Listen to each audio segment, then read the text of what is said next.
Terima kasih Yang Mulia atas kesempatannya. Izin saudara ahli Pak ini, salam hormat dari saya karena beliau ini salah satu orang yang saya kagumi, salah satu ahli forensik pertama di Indonesia. Tapi berkaitan dengan kasus ini saya mungkin ingin menanyakan beberapa hal, Pak, dan mungkin mohon izin juga nanti untuk dibatasi sesuai dengan koridor keahlian yang Bapak miliki.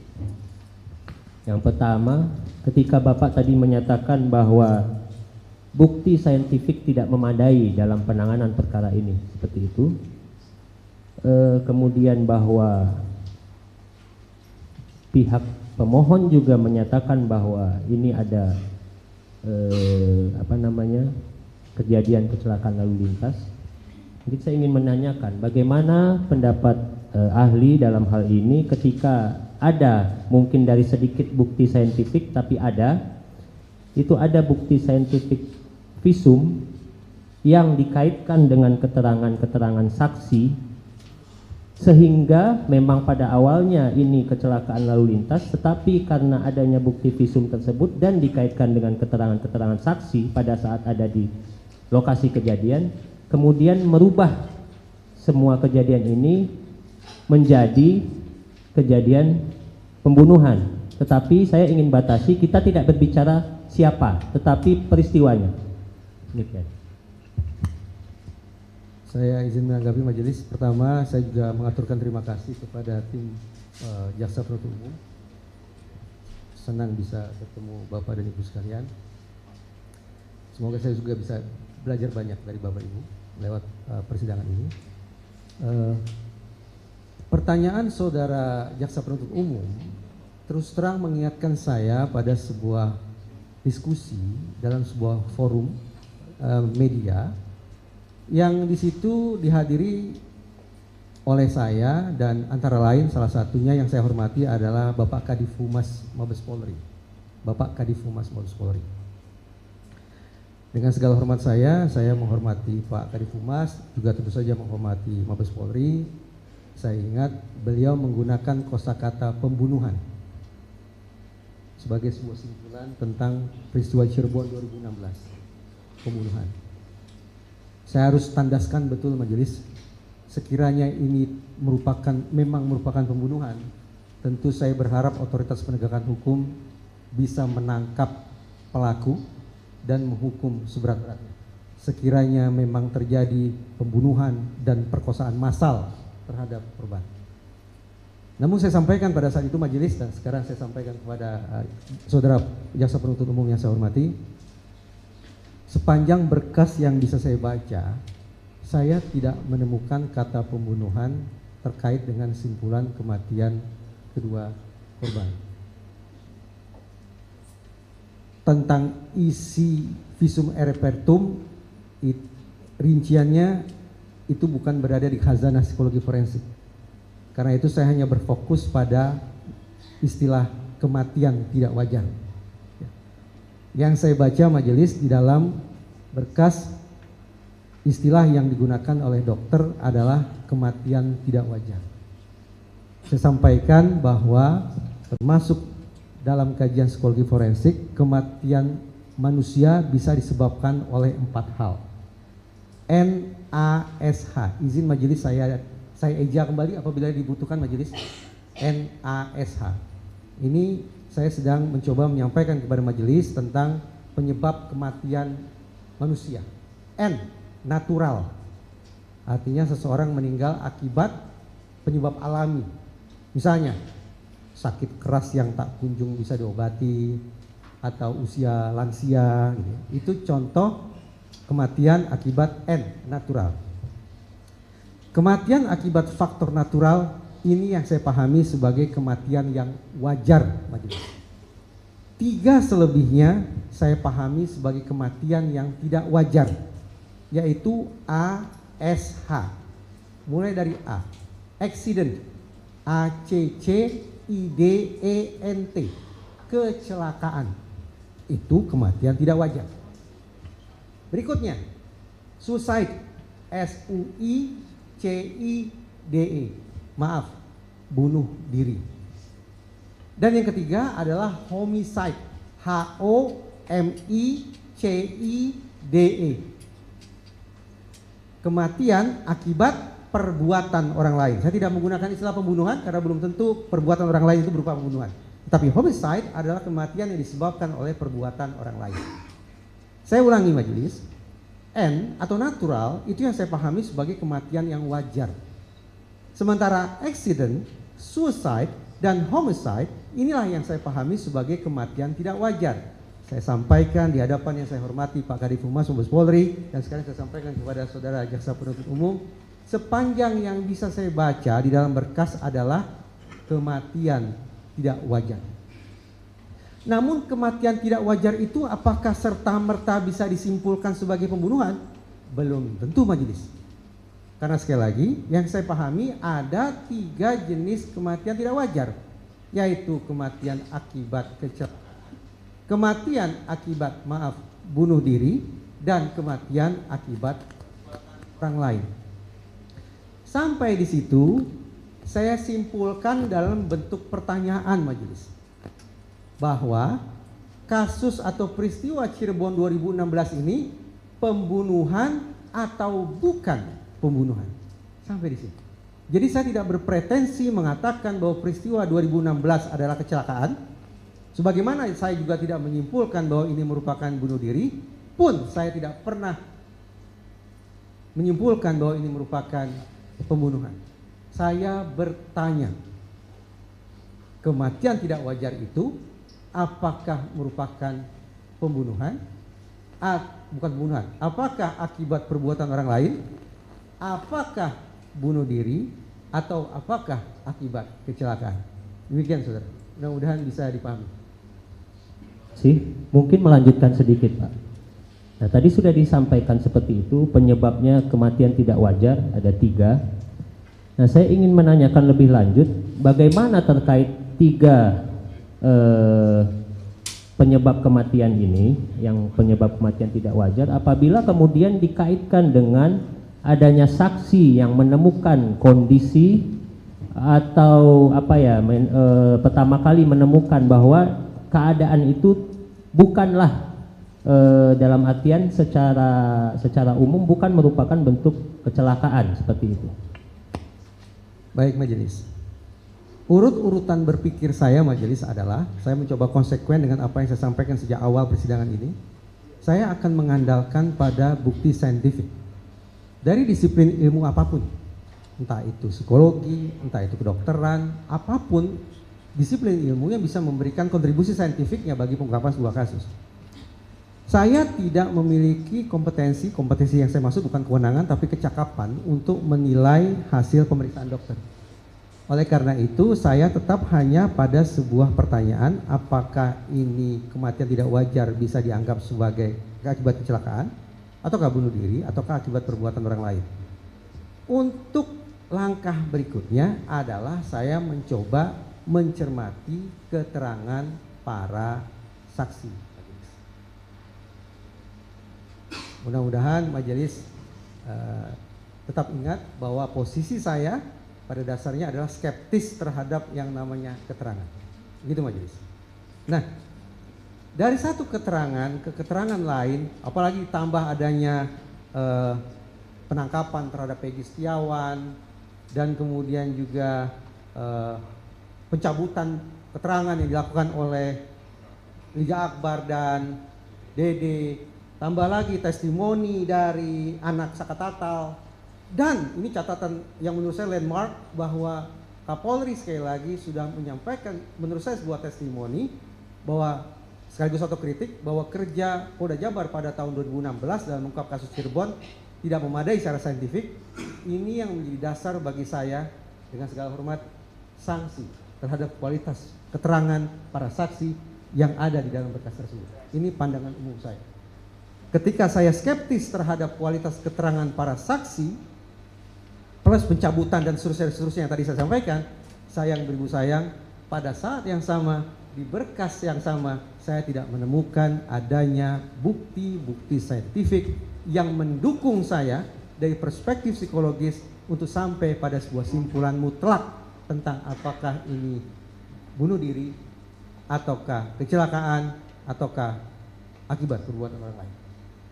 Inilah sekali lagi yang ingin saya katakan majelis, ringkasnya sebuah proses penegakan hukum, pengungkapan kasus yang terindikasi, paling tidak demikian, terlalu mengandalkan pada keterangan dan menomor sekiankan bukti saintifik. Termasuk yang terpenting menurut saya, sesuai dengan keterbatasan ilmu yang saya punya, saya saya berharap dengan segala hormat otoritas penegakan hukum, bahkan mungkin majelis yang mulia, bisa menghadirkan ekstraksi data atau bukti komunikasi elektronik via gawai yang dilakukan oleh para tersangka maupun kedua korban pada malam peristiwa meninggalnya almarhumah Vina dan almarhum Eki.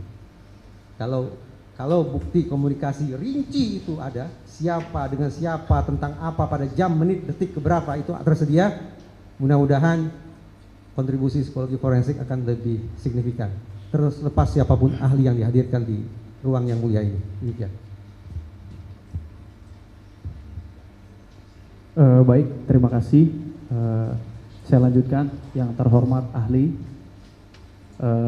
Saya cukup menyimak atas keterangan dan pendapat ahli yang menurut saya memang perlu dibuka hati dan pikiran bersama-sama untuk penegakan hukum yang lebih baik. Sehingga izinkan saya, perkenankan saya untuk mengetahui supaya teman-teman atau saya bisa menjadi psikologi forensik, saya harus bersekolah di mana, kemudian sertifikasi apa yang harus saya miliki. Izin, boleh saya tanyakan? Baik.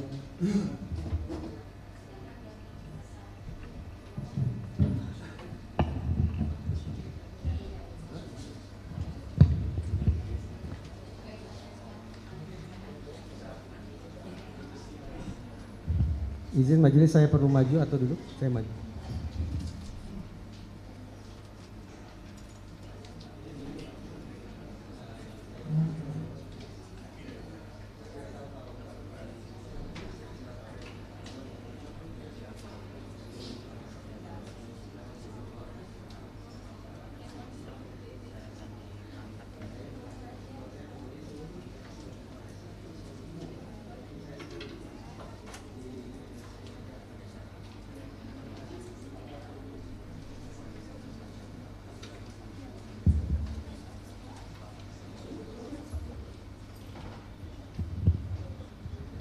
Baik, terima kasih atas penjelasan tersebut. Berarti secara internasional harus menempuh jenjang S2. Seperti itu, ahli? Yang saya pahami demikian. Baik, terima kasih. Izinkan saya yang awam terhadap ilmu psikologi forensik ini, untuk saudara jelaskan di mana batasan psikologi forensik dengan psikologi, karena selama ini yang saya pahami adalah ilmu psikologi. Izin. Baik, ini pertanyaan yang menurut saya semestinya diajukan paling awal. Karena belum diajukan, ahli. Izin. Siap. Terima kasih saudara jaksa. Siap. Bahkan sejujurnya saya katakan, saya menaruh rasa hormat karena sepatutnya pertanyaan ini diajukan oleh penasihat hukum, pihak yang mendatangkan saya. Tapi terima kasih. Baik, saya mulai dari pemaknaan psikologi terlebih dahulu. Majelis sudah barang tentu banyak ilmuwan, banyak pula definisi yang mereka telurkan terkait dengan apa itu psikologi dan apa itu psikologi forensik. Tetapi saya mengacu pada definisi bahwa psikologi adalah ilmu yang mempelajari tentang tingkah laku dan proses mental manusia. Memang dalam penelitian psikologi juga ada mazhab tertentu yang menggunakan binatang. Belajar tentang perilaku dan proses mental kera, belajar tentang perilaku dan proses mental burung, belajar tentang tingkah laku dan proses mental anjing, tikus, kucing dan segala macam. Tapi simpulan yang mereka peroleh digunakan untuk memahami perilaku dan proses mental manusia. Ya, ini mengundang perdebatan etis memang. Kenapa yang diteliti binatang tapi diterapkan untuk manusia gitu. Tapi yang jelas sekali lagi yang dipelajari adalah manusia. Apanya? Dimensi apa yang dipelajari psikologi? Pada dimensi perilaku dan proses mentalnya, psikologi. Apakah cukup dipahami sampai di situ sebelum saya lanjut? cukup untuk dilanjutkan. Tadi psikologi. Forensik. Oh ya, siap. Sekarang psikologi. Baik. Psikologi forensik majelis, sekali lagi banyak ilmuwan, banyak definisi. Saya memahami psikologi forensik sebagai psikologi di ranah hukum.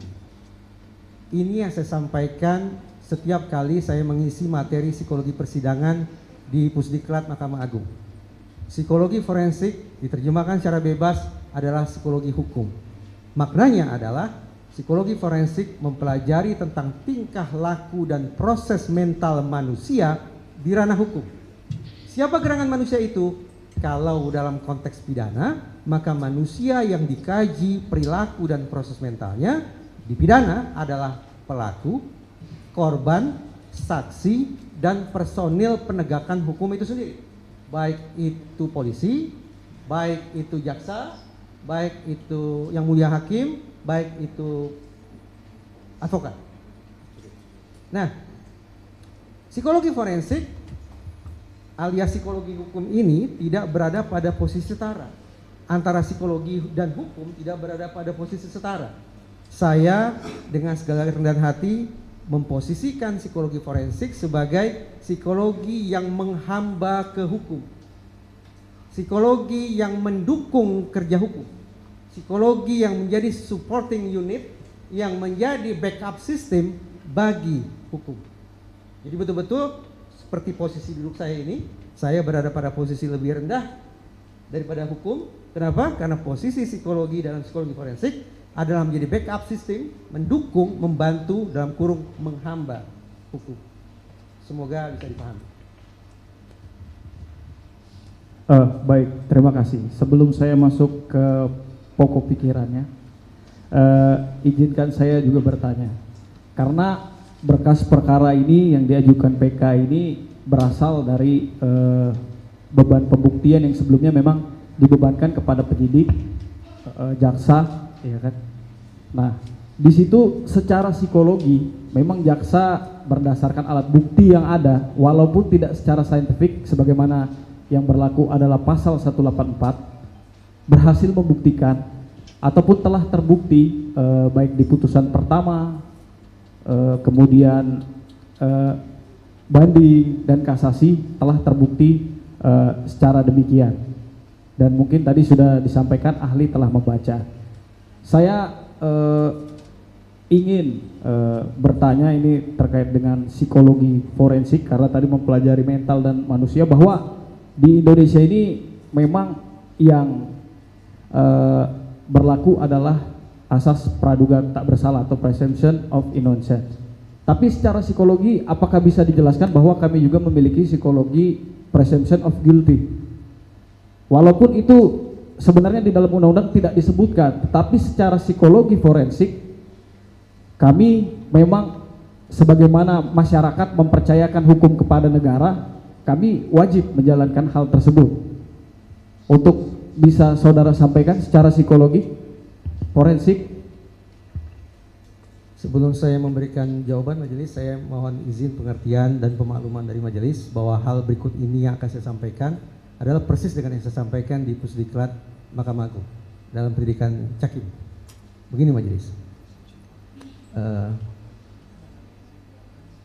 tetap dengan menjunjung rasa hormat terhadap hukum dan otoritas penegakan hukum, termasuk otoritas Mahkamah Agung, saya mengajak peserta pendidikan untuk berdiskusi tentang seberapa jauh sesungguhnya psikologi teryakinkan oleh asumsi bahwa personil penegakan hukum termasuk hakim masuk ke dalam ruang sidang dengan 100% asumsi praduga tak bersalah. Demikian ya kurang lebih. Majelis, sekali lagi tetap dengan junjung rasa hormat, saya dengan latar keilmuan yang saya punya jelas punya keterbatasan, tidak sungguh-sungguh teryakinkan oleh asumsi itu. Mengapa? Karena yang saya pahami majelis, tolong saya dikoreksi sekiranya saya keliru. Ketika majelis masuk ke ruang sidang atau ketika persidangan ini mulai berlangsung, berkas pertama yang dibuka adalah berkas dari satu pihak, yaitu berkas yang disodorkan oleh jaksa penuntut umum. Tebal, ada bukti saintifik, ada keterangan, dan seterusnya, lengkap sekali, panjang, beratus-ratus halaman itu. Keberadaan berkas dari satu pihak itu saja potensial menggeser posisi persidangan ini dari bandul di tengah, yaitu asumsi praduga tak bersalah, menjadi asumsi bersalah. Karena sejak 0 km persidangan ini berlangsung, maksud saya persidangan bukan hanya ini majelis, tapi secara umum, ketika persidangan itu berlangsung, sejak awal, sejak 0 km, proses framing, proses terbentuknya pemikiran di dalam ruang sidang ini adalah pemikiran sebagaimana dikonstruksikan oleh jaksa penuntut umum. Itu artinya, alih-alih berada pada posisi netral asumsi praduga tak bersalah, secara manusiawi, dari sudut pandang psikologi forensik, saya lebih teryakinkan bahwa bandul itu berada di satu sisi, yaitu sisi jaksa penuntut umum. Dengan demikian, saya membayangkan betapa beratnya beban pihak di seberang jaksa penuntut umum, karena mereka mendapat kesempatan belakangan untuk menyodorkan berkas. Sehingga upaya bagi mereka untuk melakukan deframing, jaksa sudah melakukan framing, penasihat hukum harus melakukan deframing, itu susahnya luar biasa menurut saya. Karena sekali lagi berkas yang mereka sodorkan baru belakangan muncul. Sementara sementara ruang sidang ini bandulnya sudah tidak lagi berada di titik nol, tidak lagi berada pada titik netral, tidak lagi berada pada asumsi praduga tak bersalah, tapi dengan framing dari jaksa penuntut umum sudah berada di kutub asumsi praduga bersalah. Barangkali dengan segala kerendahan hati majelis, apa yang saya sampaikan ini terdengar tidak begitu menyenangkan. Oleh karena itu saya tetap meminta maaf sekiranya perspektif saya ini dipandang merendahkan atau dipandang berlebihan. Tapi sejujurnya itulah salah satu poin diskusi yang saya sampaikan ketika saya menyampaikan materi tentang psikologi persidangan di Puspita Mahkamah Agung. Baik, terima kasih. Kemudian atas hal tersebut saya akan masuk ke pokok perkara. Dalam psikologi forensik, ilmu keilmuan psikologi forensik, untuk mengeluarkan output yang secara hukum ataupun secara ilmu psikologi forensik dapat dikatakan valid, instrumen-instrumen apa saja yang harus dimiliki berkaca dalam kasus ini? Karena dari tadi kita hanya mengambil sepotong. Nah, maksud saya secara valid, seorang psikologi forensik ketika memberikan keterangan yang valid, dia itu membutuhkan apa? Misalnya kami sajikan berkas perkara, alat-alat bukti atau apa hal tersebut sehingga itu bisa dikatakan valid, dan metodologi apa yang bisa digunakan seorang psikologi forensik sehingga itu dapat dikatakan sebuah produk yang valid dan legit. Itu pertanyaan saya. Baik. Sebetulnya tadi sudah sempat saya sampaikan majelis, saya berada pada posisi skeptis pada keterangan. Oleh karena itu saya sangat mengandalkan pada bukti-bukti lainnya, terutama bukti-bukti yang telah teruji secara saintifik. Kalau bukti-bukti saintifik itu tersedia secara memadai, barulah kemungkinan posisi saya, penilaian saya terhadap keterangan akan bergeser. Tapi selama bukti-bukti saintifik itu tidak memadai, maka saya harus konsekuen dengan khazanah pemikiran yang saya punya, bahwa saya skeptis bahwa proses penegakan hukum, pengungkapan fakta, proses persidangan akan berlangsung secara adil sekiranya proses itu sekali lagi terlalu mengandalkan pada keterangan. Kalau baik. Gimana, masih ada lanjutan? Tambah sedikit. Oh ya, baik. Karena saudara jaksa bertanya bukti-bukti apa yang konkretnya dibutuhkan, kalau saya tadi itu majelis terkait sperma, sebetulnya saya ingin mendapatkan profil. Dengan segala hormat, apakah profil korban akan mengarah kepada kemungkinan aktivitas seksual yang forceful? Saudara jaksa coba disimak dulu. Simak dulu. Pertama, terkait dengan sperma, saya tidak membutuhkan spermanya karena itu urusan kedokteran forensik, tapi saya sesungguhnya membutuhkan profil kedua korban sekiranya tersedia akan mengarahkan kita pada kemungkinan aktivitas seksual yang forceful ataukah aktivitas seksual yang konsensual. Satu. Yang kedua, sama, untuk membaca perilaku dan proses mental, saya membutuhkan adanya bukti rinci komunikasi elektronik atau bukti ekstraksi data serinci-rincinya tentang siapa, dengan siapa, berkaitan tentang apa, jam, menit, detik berapa. Untuk apa? Begini majelis, tadi saya belum sempat elaborasi kenapa saya sangat membutuhkan bukti ini. Majelis, yang saya pahami, kasus Cirebon 2016 itu disebut sebagai kasus pembunuhan berencana. Kalau itu merupakan pembunuhan berencana, saya yakin betul, apalagi karena dilakukan secara berkelompok, saya yakin betul di gawai para tersangka semestinya tersedia pesan-pesan satu sama lain yang mereka pertukarkan terkait dengan rencana perkosaan atau rencana pembunuhan tersebut. Sehingga ketika gawai para tersangka dibuka, akan bisa ditemukan sesungguhnya ada atau tidak komunikasi antar tersangka yang mengindikasikan inilah segerombolan manusia yang merencanakan pembunuhan. Ada atau tidak? Itu akan terbaca dari komunikasi mereka.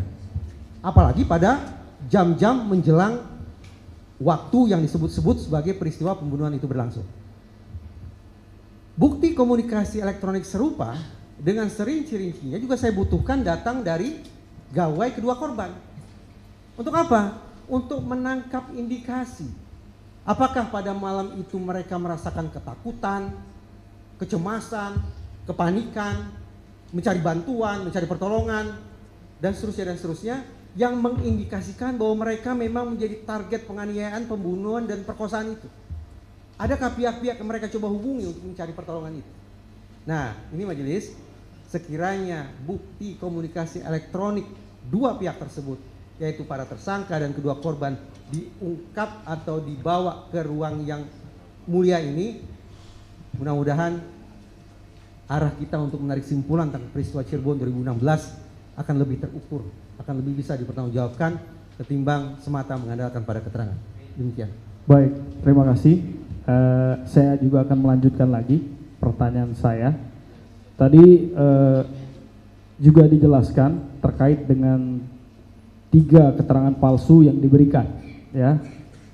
Kalau saya sependek sepengetahuan yang saya terima tadi, itu voluntary false confession, coerced, dan internalized. Dan saudara ahli tadi menyampaikan dari pandangan bahwa ini karena penyiksaan, karena ini sehingga keterangan palsu bisa diberikan.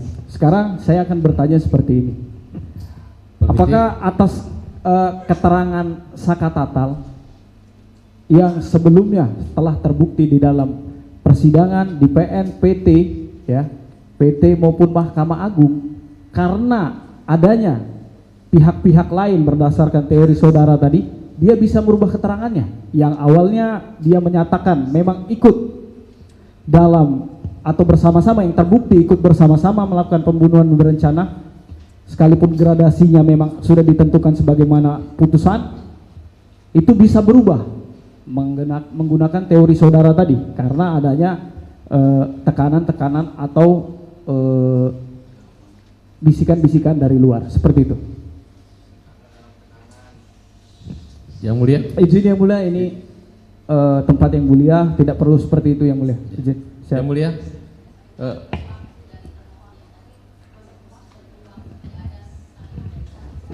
sebentar yang mulia, saya mengingatkan kepada yang mulia.